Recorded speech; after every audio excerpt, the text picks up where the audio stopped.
Olá pessoal, tudo bem? Nós vamos hoje encerrar a nossa primeira parte dos lugares de memória, e nesses 4 blocos a gente tratou sobre o Roger Casement, né? Fazendo uma recapitulada do que como é que se deu esse percurso. Eu comecei, na verdade, esses 4 blocos de conversa com a questão do assunto, a retirada das estátuas das praças, né, da derrubada que se deu nos Estados Unidos, na Inglaterra e em outros lugares mais. E aí a ideia era a gente pensar, né, o porquê disso. Quando é que a gente pode pensar essa ação, né, essa movimentação, esse movimento de pessoas, principalmente dos negros, reivindicando retirada de determinados monumentos que afrontam a sua memória. E isso aí é importante a gente pensar a nossa memória. Isso aí foi no primeiro vídeo. No segundo, eu tratei sobre a questão dos de baixo. Eu acho que para a gente poder pensar como é que esses movimentos dessas pessoas anônimas, desconhecidas, chega ao ponto que chegaram, os movimentos de rua e outros mais, a gente tem que pensar quem são eles. E aí eu fiz uma leitura, uma mínima leitura do Hobsbawm, do Jim Sharp, do Thompson e do Euclides da Cunha. Como é que eles viam essas pessoas, essas personagens que nós consideramos e que esses 4 teóricos, 3 principalmente, consideram como os de baixo. Isso aí foi o que a gente viu no segundo bloco. No terceiro bloco, a gente viu que eu já entrei na questão do Roger Casement na Amazônia. Vimos quem era ele, fiz uma leitura sobre mais ou menos uma biografia dele com relação que está na obra, e aí eu vou repetir, a obra é essa aqui, tá? Que eu aconselho ler, ele é volumoso, mas é um livro muito interessante que vocês podem ler para ter ideia. Assim, há outro livro, só uma biografia dele, do Casement. Então eu aconselho que quem tiver interesse de buscar essas histórias, né, esses acontecimentos que ficaram apagados na Amazônia, que busque.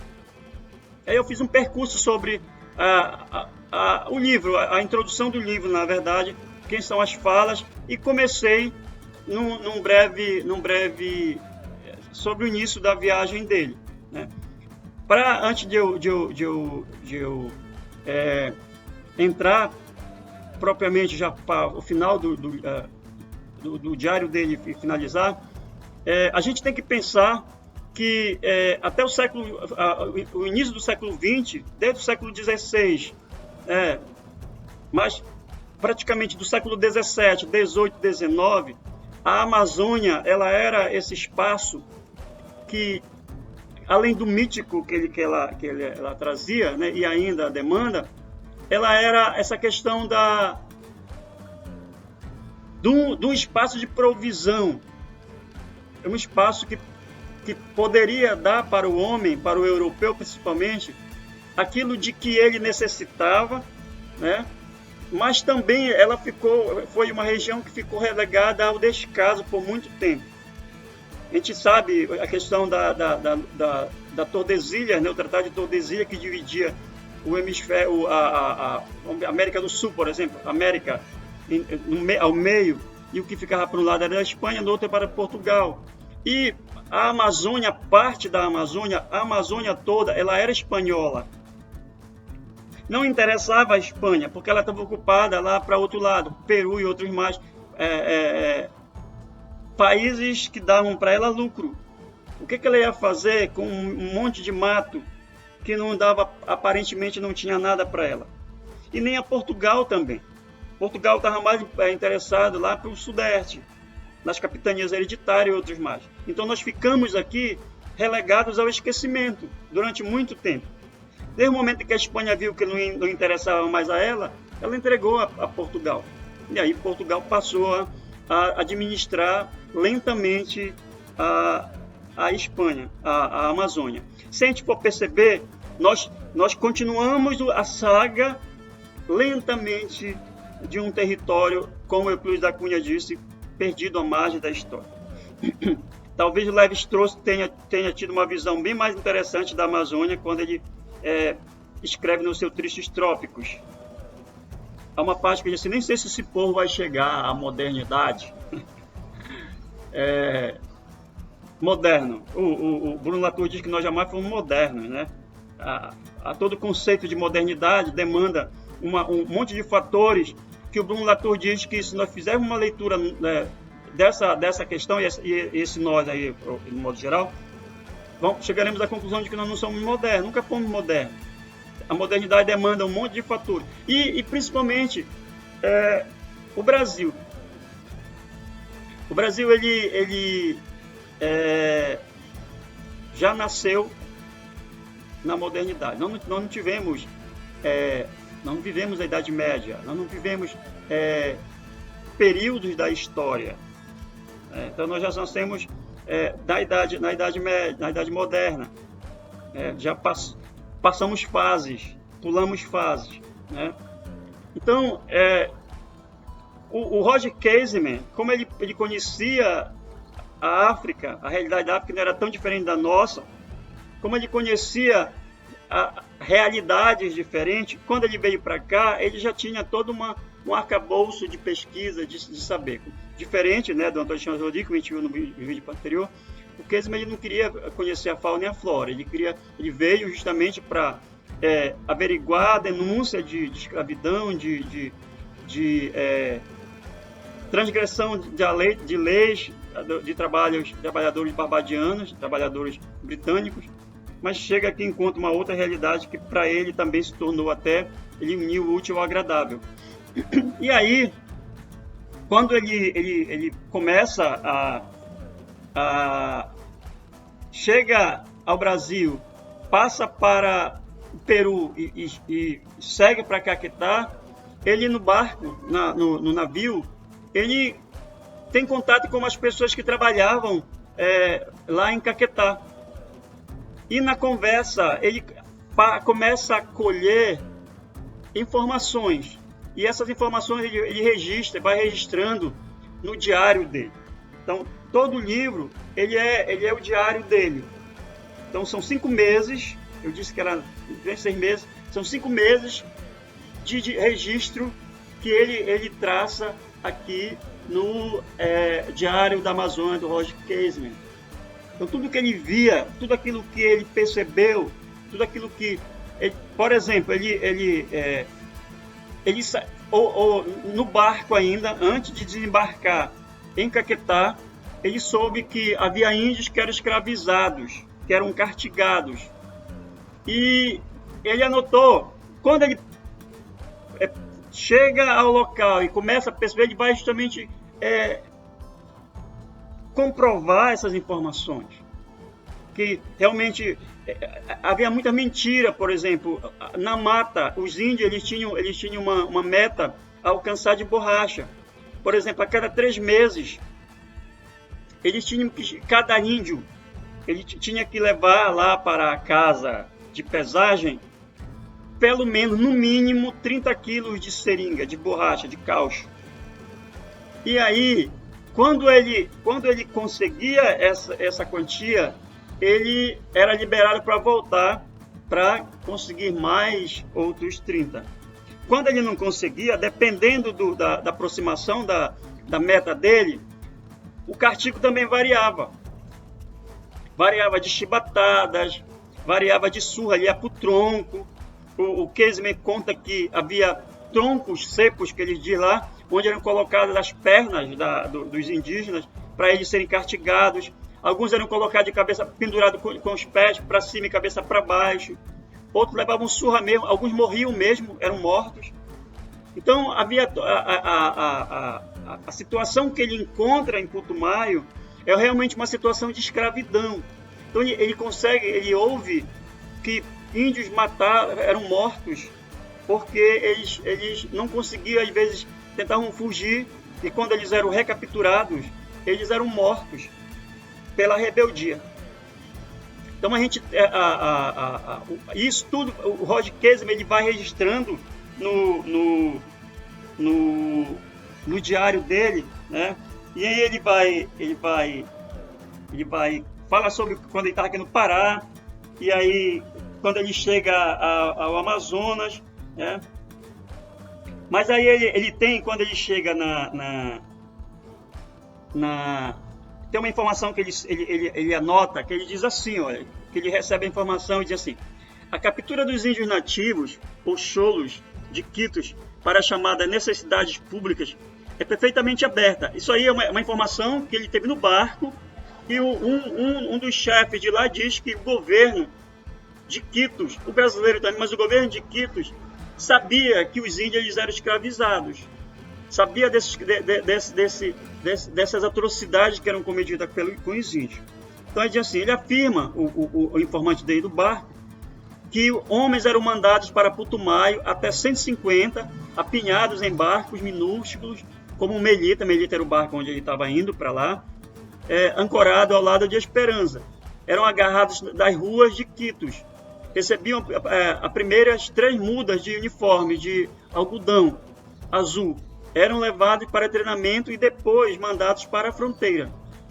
O barco liberal de propriedade de Aranha era justamente um dos encarregados da Peruvian, que era a empresa encarregada de extração da borracha, que era considerado o carrascão, era o ricão, mas era também o que mandava cometer todas as atrocidades. Na verdade, ele mandava, e aí tinha os burocratas, os encarregados deles, espécie de capitães do mato, que faziam um serviço, ou não faziam, e mandavam outros fazer esse serviço. Havia uma cadeia de malfeitos, de malfeitores que faziam isso aí. E aí ele vai seguindo, né, a viagem dele. Eu escrevo aqui, a viagem segue como um rico laboratório de informações que Casey vai anotando sem perder os detalhes do que ouve e vê. Lamenta que, embora esteja sob ordem do governo, não constitui uma comissão com autoridade para investigar o fato de tudo o que houve. Como ele não vai para investigar a escravidão indígena, ele vai com outro objetivo. Então, de qualquer maneira, ele tem ciência de que o papel dele era investigar a denúncia de transgressão humanitária dos empregados britânicos, barbadianos, não os indígenas. Então ele lamenta isso aí, a única coisa que ele poderia fazer era anotar, fazer um relatório e depois entregar às autoridades para ver como é que elas poderiam fazer, já que o papel dele era outro, não era esse de investigar a escravidão indígena. Né? Apesar disso, ele considera, ele que diz assim, possível descobrir certas coisas e sem dúvida descobriremos, mas receio que tocaremos no assunto apenas superficialmente e poderemos melhorar alguma coisa. Ele pergunta, será que é difícil? Estamos enfrentando 400 anos de luta, de conduta dos sul-americanos contra os povos conquistados.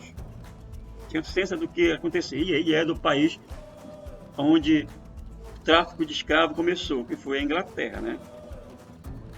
E aí ele chega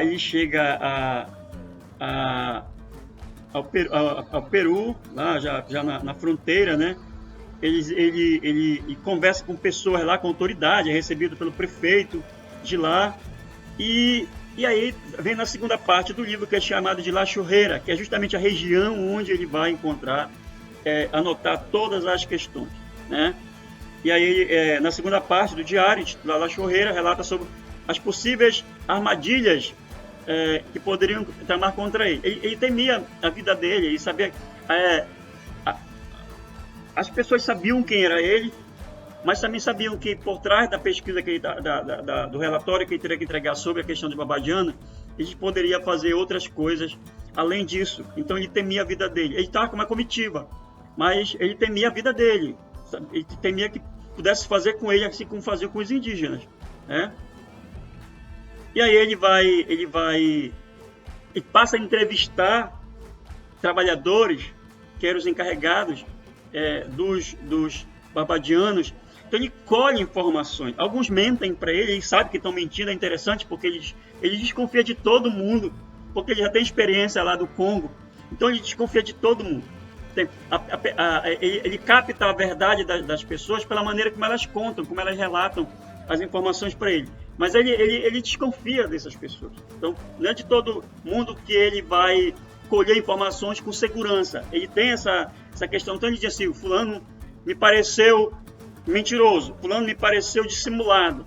Então ele tem todo esse jogo de cintura aí, de como entrevistar, de como perguntar, de como colher informação da forma correta, né? Então ele vai um dos entrevistados diz para ele relata assim no diário dele: um dos castigos descritos por Diao é o Dio, é um dos empregados aplicados aos índios que não conseguiam trazer a borracha exigida para Normande. Normande era o chefe que recebia a borracha, pesava e pagava ou não. E aí tem uma coisa interessante: isso aí aconteceu no Brasil, na época da borracha, em que quando a história vocês devem conhecer, mas na época da borracha, que tinha os soldados da borracha, no primeiro ciclo, mas no segundo também, os encarregados da borracha, às vezes eles se endividavam tanto que eles iam para o mato, e aquilo que eles produziam não dava para pagar a dívida dele. Então eles acabavam se tornando escravos do trabalho para pagar a dívida. Muitos nem conseguiam pagar, morriam, e aí por conta disso não podiam nem voltar para a casa deles. Muitos eram nordestinos, porque eles não tinham dinheiro. Eles tinham dívida, e para eles poderem sair tinham que quitar dívida. Como é que eles iam sair? Devendo, devedores.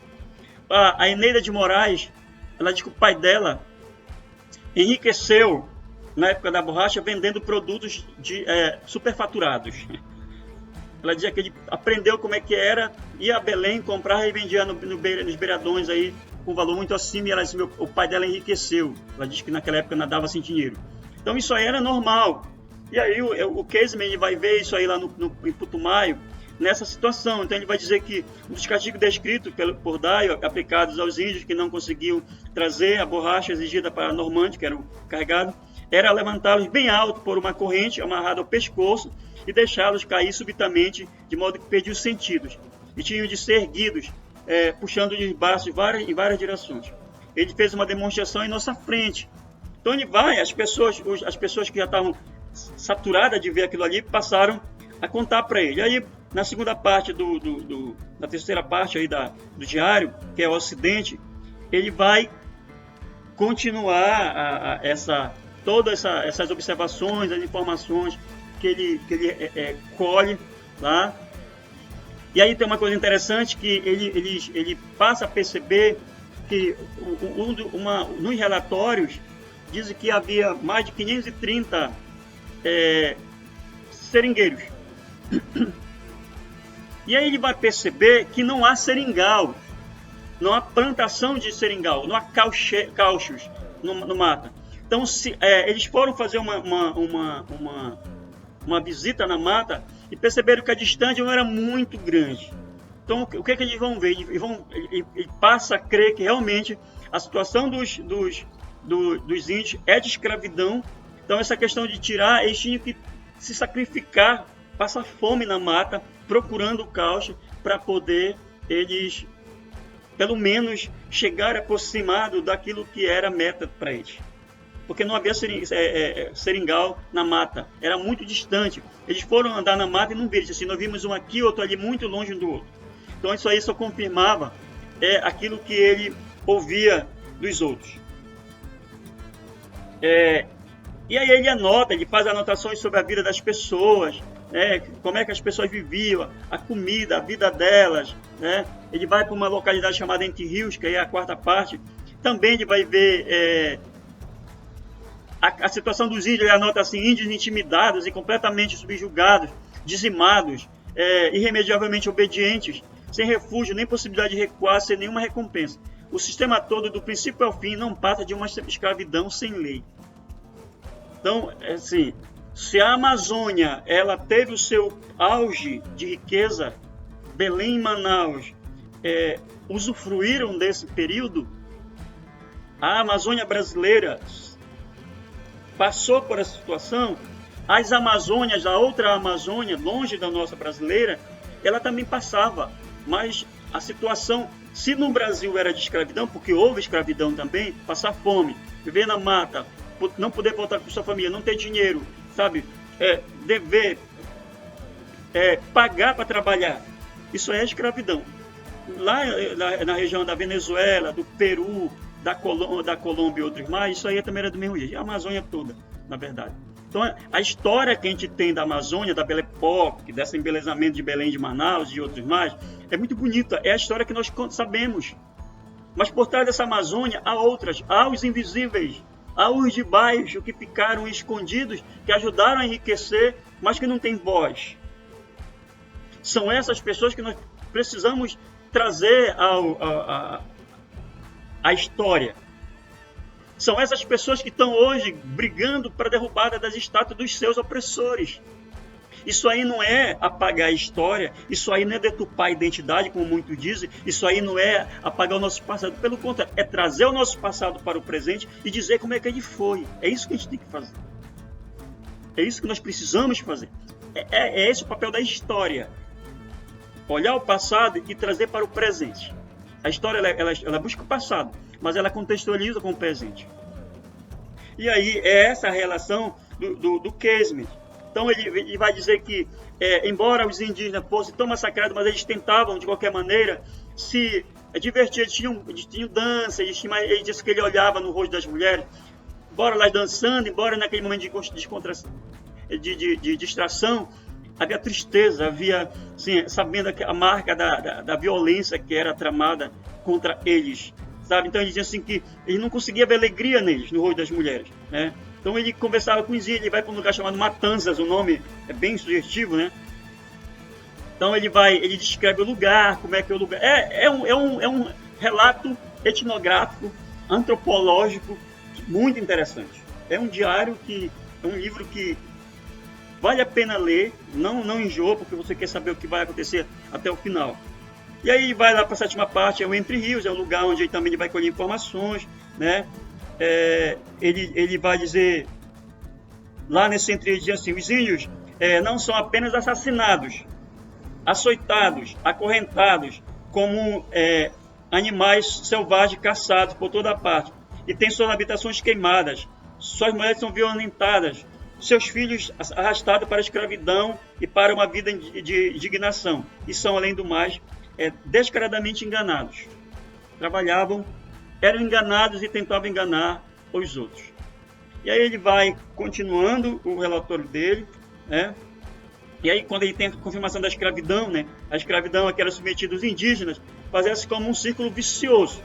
Apelava-se à dependência financeira, principalmente entre índio e empregador. E aí ele diz assim, o índio não tem parte no contrato, é obrigado pela força brutal. E aí ele vai dizer obrigado pela força brutal e totalmente descontrolada, depois de caçado, capturado, flagelado, acorrentado, preso por longos períodos e de sofrer de inanição. A concordar em trabalhar para a companhia.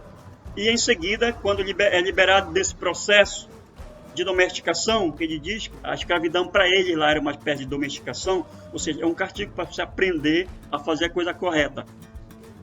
Ele é novamente caçado, perseguido, vigiado, açoitado, tem a comida roubada e suas mulheres são violadas, até que traga 200 ou até 300 vezes o valor da mercadoria. Então, quando eles eram castigados, dobrava o que eles tinham que produzir.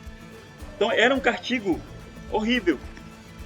E aí ele vai já a última parte, quando ele volta para Iquitos, né? E aí ele tem uma coisa interessante, que ele faz uma leitura sobre a Amazônia, que ele diz que se nós tivéssemos sido colonizados por outros povos, provavelmente a situação da Amazônia teria sido outra. Porque ele disse que a desgraça da Amazônia foi justamente o modo como nós fomos colonizados mesmo, explorados, né? E aí, dia 20 de novembro, quando ele já está voltando, né, na embarcação que ele vai chegar a maturar, né, ele vai descrever aí, ele vai dizer assim, olha, a região fornece praticamente graça a todas as coisas essenciais para a existência humana.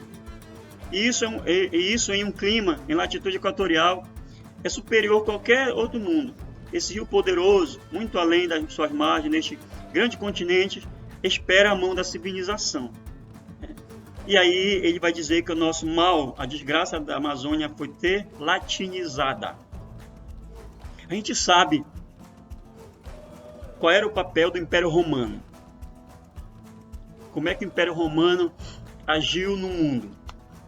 E de qualquer maneira, nós somos um reflexo dessa latinização. Os costumes, toda a política europeia, a política portuguesa para a Amazônia, nós fomos um território à parte do Brasil, até que o Pará reconheceu a independência.